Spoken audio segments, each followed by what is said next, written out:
966. We're speaking now with Dr. Robert Mogielnicki, Senior Resident Scholar at the Arab Gulf States Institute in Washington and Professorial Lecturer at George Washington University. Robert is also a very go-to quote for reporters looking for expert insight on stories about virtually anything related to the Gulf states and the political economy of the Middle East region, including the BBC, New York Times, CNN. The list could go on for the entire show, Richard. He's a columnist and contributor for major media outlets as well. Robert, welcome back onto the 966. Always a pleasure and nice to see you again. Great. I'm happy to be back. Robert, yes, everything Lucian said, and we were laughing beforehand, your topical expertise, and also as we were talking about your ease of engagement. We always love these conversations. We could have you on every other month or every month, basically, because of what we're interested in. You know, your expertise in political economy, it's just spot on. Today, you know, we reached out to you and said, hey, can we talk about the Public Investment Fund, PIF? And I know it will expand beyond that, but we'll start with that. And that's simply because it plays such an enormous role in everything Saudi Arabia is trying to do, externally, internally. It's just, and actually, let me just take one of your quotes. And as Lucian said, you're quoted in a lot of places. This was an economist this summer. You referred to the PIF as screaming onto the scene with an, quote, everything, everywhere, all at once investment approach, unquote, which I think is an apt description. Can you elaborate on this a little bit, and we'll get going. We'll go wherever this takes us. Sure. Well, I will, doing my good due diligence here, I'll refer to what the Public Investment Fund says about its own activities in its annual report. The most recent comprehensive one is from 2022. And if you look at the kind of the fund's own reflection of its activities over the history of the fund, it starts in the 70s, and then the next link or the next marker for activity really starts in 2014, when there was a tweak to I guess how the fund was managed and how it was going to be oriented moving forward. And then 2015, 16, 17, the next few years, it really accelerated tremendously. And that's, I guess, in a nutshell, if you look at that, the timeline that others have put together too, but even the PIF's own timeline, you can see there's this long period where it acted in a much different manner, kind of sleepier. You could refer to it as sleepier or cautious. It really a conglomerate of government holdings. But then all of that changed a few years ago. And that's why I said it really came screaming onto the scene over the last few years. The everything, everywhere, all at once was my sad attempt to tap into kind of pop culture. But I actually didn't. I have not yet watched that movie, but I still think that the title, from what I know about it and what I read about it, the title did a good job describing how we have seen the PIF's investment approach unfold, in particular over the past couple of years. I guess I'd say, if you try to whittle down these investments, it's really hard to say, this is exactly what the fund is focused on. There's so many different domains, there's so many different industries, so many sectors, so many different ways in which the fund is deploying capital. Many of these approaches draw some criticism. There's criticism that comes from that. Others attract a certain degree of buzz and interest and intrigue. But when you put it all together, it's a pretty impressive collection of activities that this entity has managed to engage itself in. And I expect that's what we'll be talking about for the rest of the episode today. Well, it is. And the range and the extent, I mean, just in recent months, it's taken obviously everyone's familiar with its approach to it with Live Golf and the golfing industry and football. These are sort of top of the fold, very trendy conversations. At the same time, I mean, just recently they invested $3.6 billion in an aircraft leasing business. They've invested $2.5 billion in Vale Minerals, a Brazilian mining firm. They sort of run independently, and this is apart from other investments they have, 5 giga projects.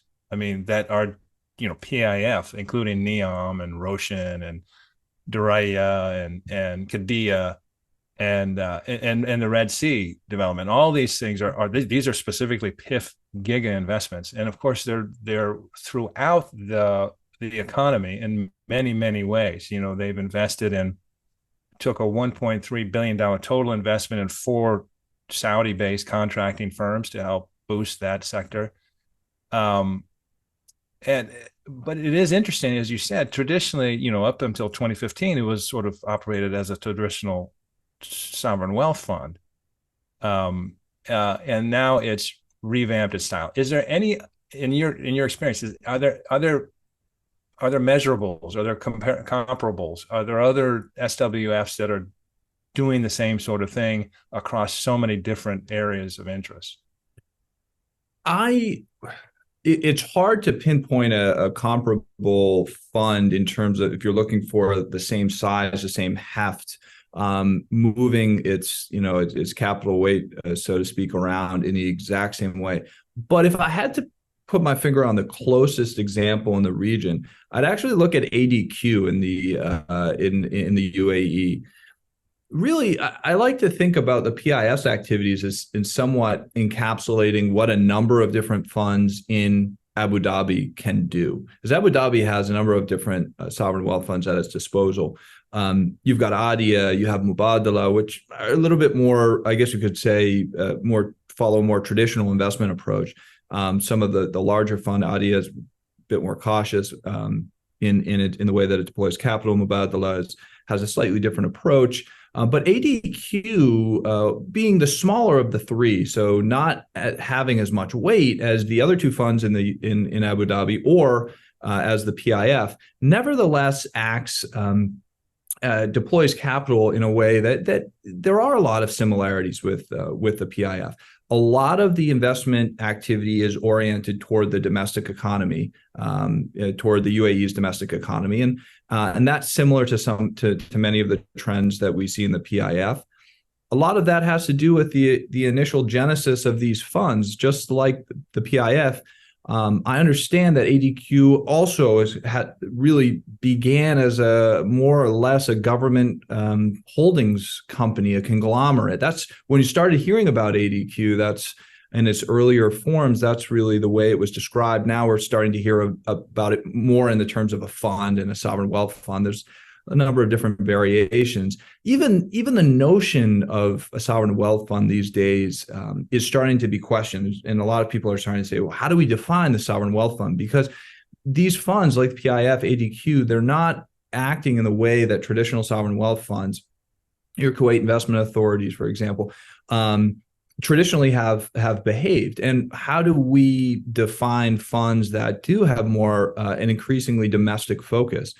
That's a good question. Not one that I don't think it's one we can solve here today, but we could pick it apart a little bit. But just without going on too much, ADQ is an interesting example, and I think there are a lot of parallels you can find between those 2 entities. That's interesting, and that reflects your depth of understanding. If you look at metrics of sovereign wealth funds, where they invest, the largest in the globe, the Norway's sovereign wealth fund, 100% international. Yeah. The top 2 that invest domestically are ADQ at 89% of its assets invested domestically, and number 2, just as you say, PIF, 79% invested domestically. And I think this is one of the things I wanted to get to, because if you're just a layman and you read the headlines, and everything Saudi Arabia does is controversial, of course, and it gets attention, it would appear that they're out buying up the world. Mm-hmm. When in fact, as you point out, the lion's share, the significant majority, is invested domestically. Yeah. I think the one explanation for that is, if you're looking at the assets under management, many of the assets under management in these funds are domestic holdings. I mean, are state-owned companies or shares of state-owned entities or otherwise. So, I mean, I guess to explain this on a very foundational level, the assets that they have at their disposal, there is a hefty chunk of domestic assets anyway. So, kind of the way in which the sovereign wealth funds like the public investment fund are leveraging these assets in many cases are going to be domestically oriented activities. That's one. There, of course, is the international investment component. And I guess the reality is, yes, a lot of these investments are very high profile. A lot of the PIF's recent investments in particular have been very high profile, have been very splashy, have been, some might even say, aggressive in pushing into new domains that many international observers and investors thought the Saudis would not be able to effectively elbow into, like golf, the global golf world. But they have gone about that, and I think that to some degree, whether you agree or not with these investment approaches, I think you do have to give some credit where credit is due for the way in which the sovereign wealth fund went about cornering a particular market, whether it's golf, and how they went about strategically facilitating that investment. But yes, this is at the end of the day, this is really an interesting breakdown, and we just don't hear as much about what the public investment fund is doing domestically. Those of us who are really in touch with these trends, we know that there is a lot of activity. The PIF is behind a lot of domestic development activities, but that's not always what makes the headlines. Yes, and just to add to that, the LIV observation in terms of that has been strategically potentially very successful. I mean, they announced launched LIV in October 2021, and by the summer of 2023, we're talking a financial joint financial enterprise with the PGA. The extraordinary things happened extraordinarily quickly in that case. Mm-hmm. The thing that is fascinating, I think, to both Lucian and I, because PIF is everywhere all the time for us when we talk about Saudi Arabia, and it could be domestic, it could be any sector, is it feels like it's creating a new model. Mm-hmm. And it's got, from 2018 to 2022, it achieved an 8% return. It wants to pump that up. So it's got to be a little more aggressive internationally in investments. It invested, established 25 companies just in the last year alone. Yeah. 2022, 25 new companies, PIF companies, invested close to $40 billion in the Saudi economy. It's doing multiple things at once while saying, all right, by 2030, we want to be a $2 trillion vehicle. And, at 8%, it's not going to get there. No, so, I think you need closer to 14% from some of the analyses that I looked at, 14% year on year to get to that $2 trillion figure. That would be tough just on pure returns alone. But I don't think that there's a genuine expectation that those types of returns are going to happen year on year to get to that $2 trillion mark. And we at the 966 are very careful not to throw these goals out and say, they need to be met. They're really just directions in which you head. Mm-hmm. The larger point is can an entity do all these things at once effectively? Are we about to see? Well, yeah, we're in the process of seeing, and the jury is still out on a lot of these initiatives. As you said, I mean, close to two dozen or maybe more than 24 companies established just last year. We're not going to know. We're not going to know what companies are headed in a more promising direction. What companies might kind of quietly move into other domains or merge with other entities. I expect some of that to happen. The way that I look at the future trajectory of the PIF and its investments and this strategy of kind of everything everywhere all at once, does bear some kind of reflection or some similarities to the broader Vision 2030 agenda in my mind.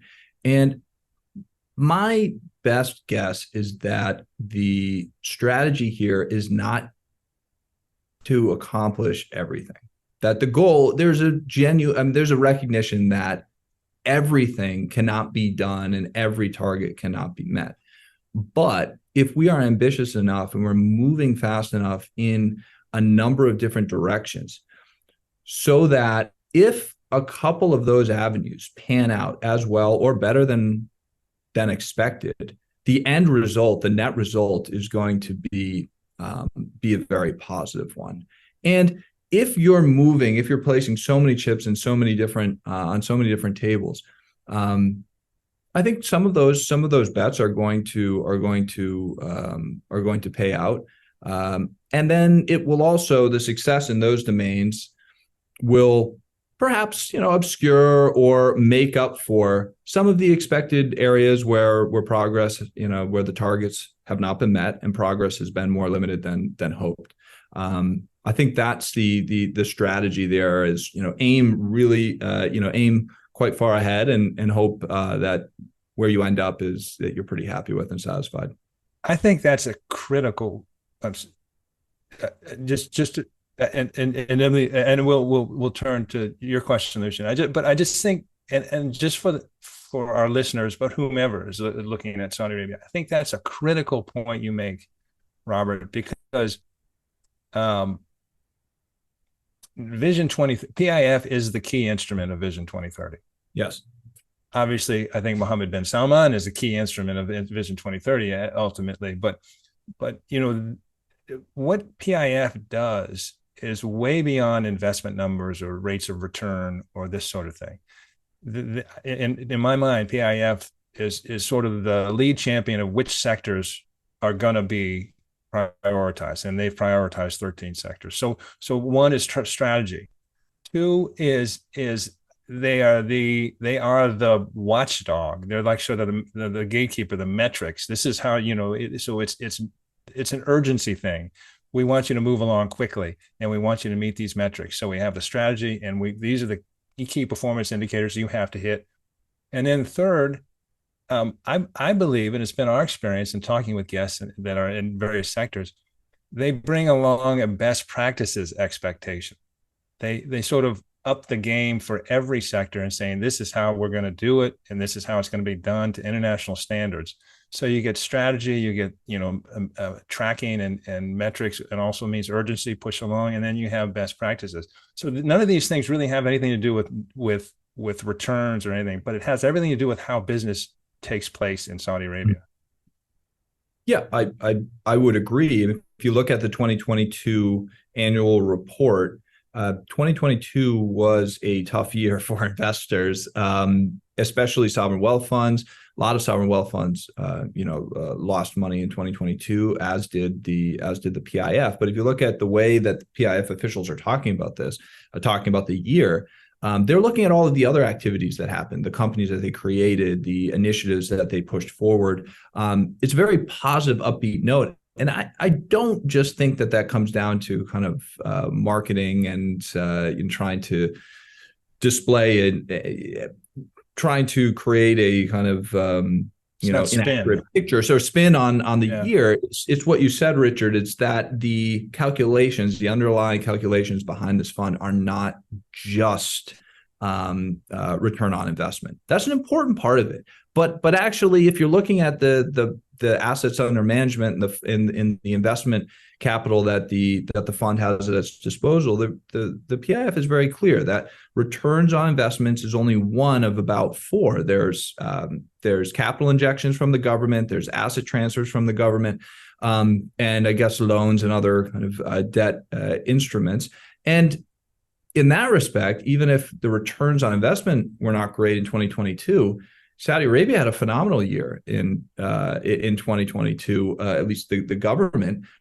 So you could look at the other ways in which the fund can tap into some of that investment capital from the government and say, well, actually, yeah, they probably felt quite confident, even though the baseline figure on that return on investment for that year wasn't exactly where it wanted to be. Yeah, Robert, you mentioned a point sort of along these lines in terms of how the PIF can step in, create these sectors or invest in sectors and rejuvenate them, and then how they can do that without crowding out private business, crowding out any potential investors into those same sectors. You know, who wants to compete with the PIF and its massive war chest? How, in your view, and from where you sit, can you sort of talk about how it's managing that balance, you know, to create local content and to create other players, you know, without running them out of the show? Yes. So in one of the past annual reports, I believe it was the 2021 annual report, because I couldn't find the exact breakdown in the 2022, but I might have overlooked it. The 13 strategic sectors that the PIF is involved in were listed, but they're more interesting than that. That's just a list of 13 sectors, and it covers really the whole spectrum of an economy. But it listed where the assets of the fund or in the portfolio were deployed within those different strategic sectors. And what I found was really interesting. What I found is, even though there were 13 strategic sectors, most of them really only accounted for low single digits of where the assets under management were allocated. There were 3 different strategic sectors that consumed at least this, and these figures shouldn't be taken as entirely up to date and accurate because they are from a year or two ago. But real estate, telecoms, and kind of telecoms, I forget how the broader kind of telecoms sectoral grouping is described in the report, but telecoms, and then one other area, perhaps kind of renewables, energy and renewables. Those 3 were accounted for the largest in big chunks, maybe around 20 or 25% of where the portfolio was allocated. Then you had minerals and mining and minerals being another big one. And that, as we know from the news over the past few months and the past year or so, has really exploded as an area of interest that the kind of broader Saudi government is interested in, but in particular, the PIF has made some investments into that space. And then I think utilities was another one. But the rest of that, those 13 strategic sectors were quite small. And again, and so to your point, the PIF has grown tremendously in terms of the personnel and the fund. I think it's up close to 2,000 people, probably more now. But it's still limited, as you know, in terms of it has limited capacity. Saudi Arabia's economy is massive country, massive economy. They're huge. You know, the developmental agenda is insane. Insane. You know, I shouldn't say insane because insane has a negative connotation, but it's extremely ambitious. We could say insanely ambitious. Yeah. So it would be. It doesn't make sense to put that entire responsibility on the shoulders of the PIF and make the PIF the main conduit for every single one of these sectors. I think there will come a point where there has to be a kind of clear designation. Okay, we are involved in a number of different sectors of this economy, but really we have priorities, and here are the priorities. I think that is in there. That information is in there. But if you actually break it apart, you say, oh, well, there's actually an opportunity where, yes, the fund's looking for strategic investments in these sectors, but they're not overwhelmingly involved in these sectors. This is an area where there's more room for others to come in. I will just end this response by saying that I had a long chat with a reporter about the PIF, and he asked me, how do we assess progress? And the progress, specifically to your question, Lucian, about the PIF promoting investments in these different sectors, growing nascent sectors in Saudi Arabia. And I said, I think you have to look at it at this stage. You have to assess progress or lack thereof on the basis of whether the PIF has been an effective spotlight on opportunities within Saudi Arabia.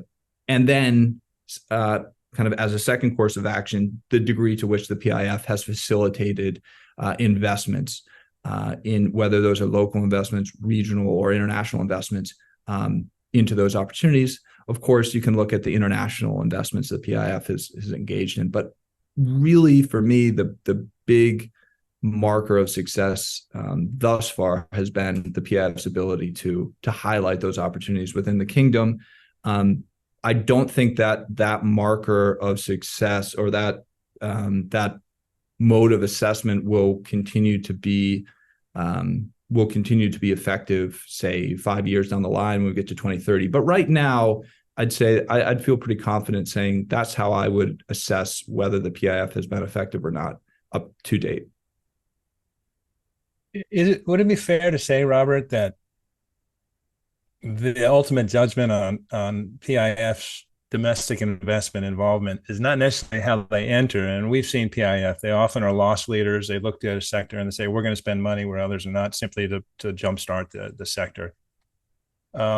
But is it going to be less how they get in and where they get in than how they exit? So, for example, in telecom, they have significant investments, but they're also trying to privatize, significant aspects of that sector. Will a lot of these investments ultimately find IPOs, or get to capital markets where other people can invest, and it's, in essence, make room, create value, move the sector along, and then move out of it? The short answer to your question is yes. The easy part is getting in. The harder part is getting out, is making a successful exit that leaves the economy in a better place than when the PIF entered that market, tried to grow a new industry, or created a company and nurtured that company to the point where the PIF's involvement was no longer needed. The PIF could move and focus on another kind of strategic sector of the economy, or create a new growth area. So yeah, in short, it's if you look at it, it's all about how the PIF exits, not necessarily how it enters. You mentioned, and I don't want to step on anything, Lucian, if you had a question. You mentioned what I think is a very important point, because if you're around Riyadh, and Lucian's spends a lot of time in the VC sector and is knowledgeable there, but PIF is just vacuuming up talent, paying a lot, very good salaries to bring in talent, yet it still probably has bandwidth issues. And one of the things you wouldn't expect is that, in terms of sovereign wealth funds dividing their assets between internal and external managers, the PIF, is sort of at the top of the charts in terms of internal management. Yeah. So still 83% of the assets are managed internally. I mean, the only one that is more is the Norway's sovereign wealth fund. And you have like KIA, for example, the Kuwait Investment Authority is that's 97% external. Qatar's is 75%. So it is still very much an internal shop in terms of managing its assets. Mm-hmm. And I guess by definition, as you said, it's only 2000. There's some limitations on what can be done. Yeah, absolutely.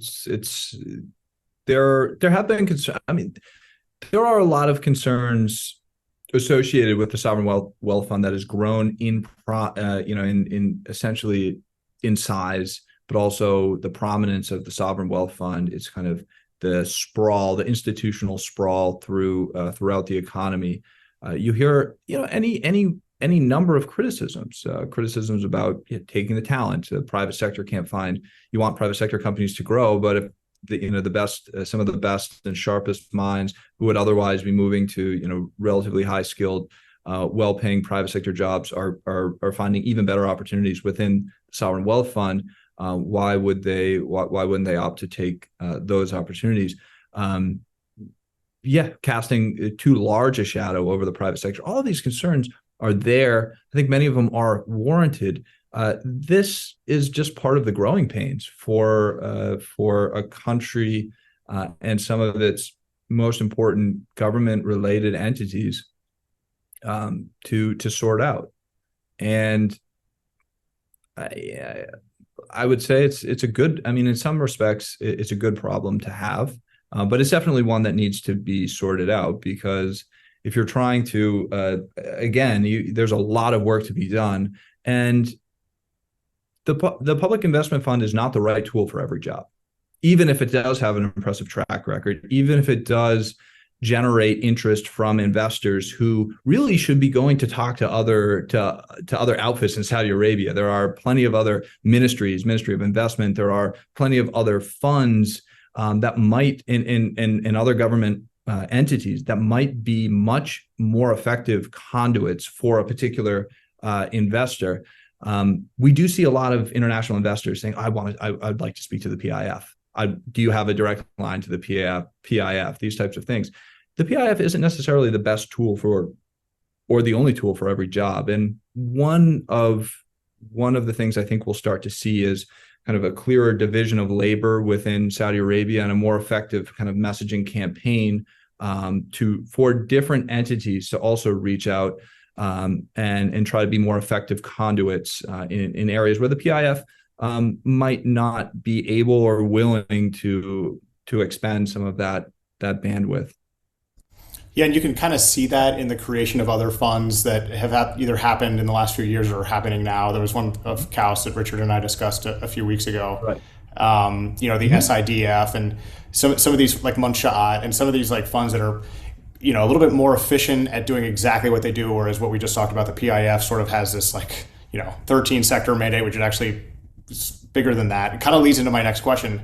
I think the big thing we don't really know is sort of the value that could be created by these giga projects that they're building. I mean, how quickly will they be done? How many jobs will they create? How much of a return will the PIF get on investment? Some of the figures we've seen for that, $50 billion a year for the new Mukaab. We're not really sure how much that's going to cost.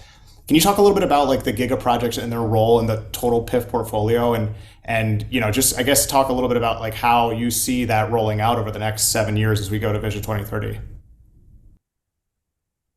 As I understand it, the investments on giga projects currently consume a relatively small percentage of the PIF's total portfolio. But I think that the current reality overlooks a big risk that the expenditure obligations on giga projects could really spiral. I hesitate to say out of control, but could get very large very quickly in the absence of significant, inward investment from other investors, be they local, regional, or international. The reality is, despite the buzz and the media attention of a number of these giga projects, some older like NEOM, some newer like the new Murabba and the Mukab, and the reality is inward FDI flows into Saudi Arabia are still pretty low, and they're not at the level yet, and I don't think they'll reach a level in the near term where you're going to see a significant reduction on the financing obligations that the state is going to on the state for these giga projects. So yeah, this is one area where I'd say there's kind of it's a high risk, high reward, elements of the PIF's strategy. That figure at the moment, I refer back to, I think off the top of my head, the 2022 annual report, maybe around 5% of assets under management. It doesn't look very large, but if you look through a number of different documents, there are concerns that those kind of entanglements in the giga projects will ultimately become much more expensive than envisioned. Yeah, I think that's right. According to a recent Reuters rundown of SWFs, 5% is earmarked for giga projects. Yeah. And it is interesting, and your point is 100% valid. You can't sort of stop 40% of the way in. No, and you might, the cost, as you point out, could skyrocket.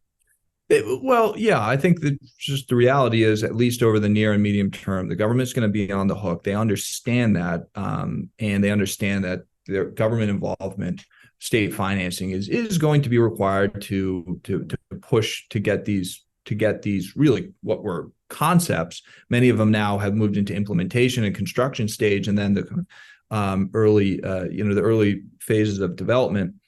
The government's going to need to be the main player there. No, but everyone expects that. But the question is just, when will that ratio change in terms of the kind of the lift that the government has to put forward, and then where investors will come in.